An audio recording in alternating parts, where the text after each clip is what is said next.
Hello and welcome to this section of the Wadō Benkyo Kihon Fundamental series. Today we're going to have a look at some techniques peculiar to wado-ryu, Junzuki, Notsukomi, Gyakuzuki, Notsukomi, and trying to work them into a more practical application. As Kihon, they're quite sort of challenging and they look a little bit odd and feel a little bit odd. But they can be very, very useful if you can put them into application. And as well as looking at the Notsukomi techniques, we'll also look at using kete to kick first, because that obviously gives you extended range, but it is again complicated when using Notsukomi techniques. You may or may not have seen already a Wadō Benkyo website. Fantastic resource. Lots of information on upcoming courses. If you're UK based, it'd be great if you want to come along, feel free. It'd be nice to meet you, nice to see you. There is a free newsletter associated with the website. Get onto the website, get signed up. Some really interesting articles and good information on the newsletter. But there's also a glossary, and that will be useful. There'll be lots of terms that will get used today you may not have heard before, or you want more information on, and there's a really good glossary at the back so you can do your own research on the back of what you might learn from this video. So make use of the website, and we'll put a link in the description box below so you can link straight. I think earlier this week we're filming on Sunday the 7th of February, and I think it was earlier this week we hit 7,000 subscribers. So all of you who have subscribed, thank you very much. When we started this a few years ago, 7,000 was just way out there. That was, seemed unachievable, but now it's here. If you're watching this and you haven't subscribed, think about hitting the subscribe button. It costs you nothing, and you get informed when there's a new video, and it'd be great to have you on board as well. So thank you very much for the 7,000 subs. And you may have noticed, if you're paying attention, we're not in the usual location. When Sensei Roger did the first part of this video, I'd got this flu that was going around the world, so I was too ill to film. So we're doing this now in the new Shinkido martial arts dojo. We've been here about 6 weeks. And as a benefit to me, it's only 10 minutes from home.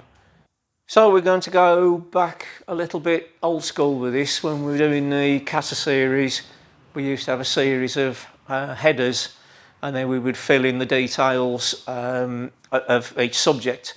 So we'll do the same again with this. So the first header will be Dōsa. And like a lot of Japanese sort of terms, depending on its context and how the kanji is written, it has different meanings. But one of them is like essential or fundamental principles. So we'll look at Notsukomi and combinations and things like that as essential and fundamental principles. But Dōsa can also mean, depending on context, like a heavy thud.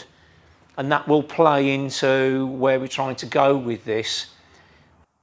It's trying to create conditions within the body where we're not relying on muscular strength, we're relying on something more complicated, connectivity within the body, and that changes the output that you get.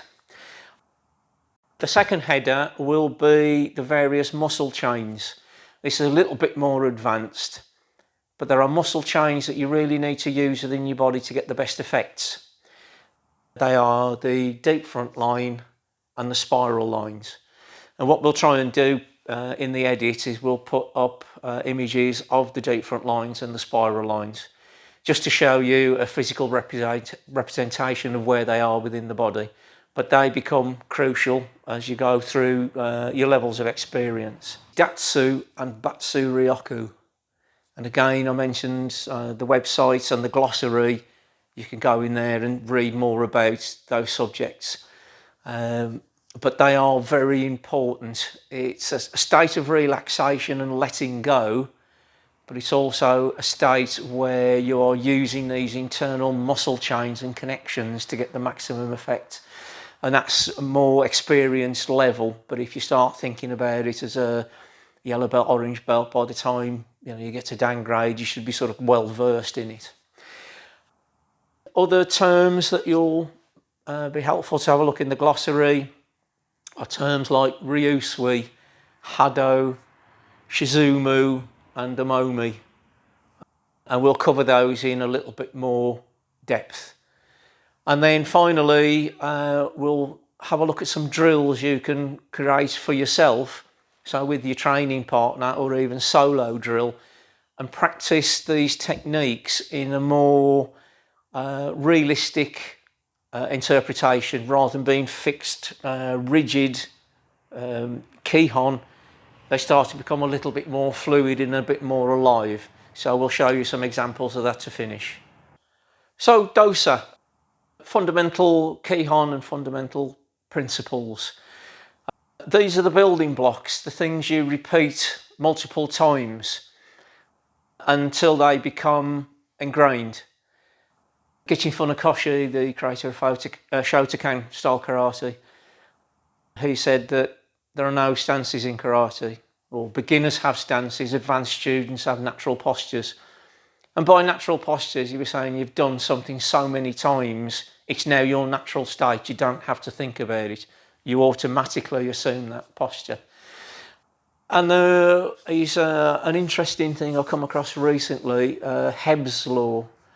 A neuroscientist named Donald Hebb, and he's, a brief summary is that cells that fire together wire together.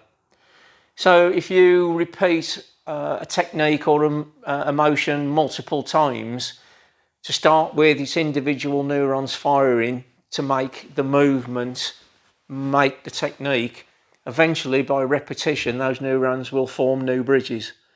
So when you see really advanced practitioners and they're doing techniques at a fantastic level and it looks like no effort at all, that's because these neurons have wired together through multiple repetition. So Dōsa is essential. There's no shortcuts. You have to make the movements multiple times, repeat the movements multiple times, but they must be done correctly.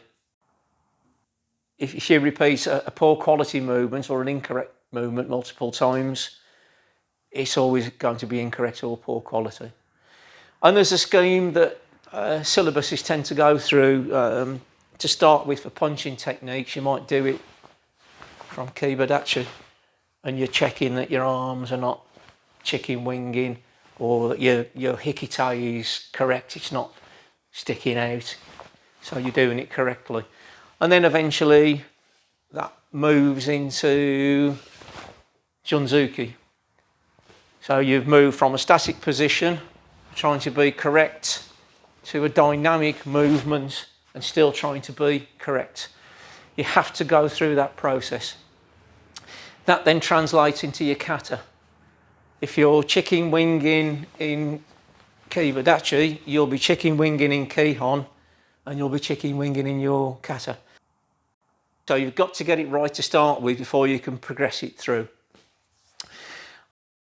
Sensei Roger's done lots of things with Venn diagrams about Kihon, kata, partner work, kumite, and in the middle is essentially the essence of karate. So that is something that you need to consider. The skill sets you're learning in Kihon need to be translated into kata, into partner work, and eventually into kumite. So there's no shortcut for this, sadly. You've just got to do it, and like I say, the cells that fire together eventually wire together. So that's like a definition of Dōsa, and if you look in the glossary section of the website, you can find some more information in there.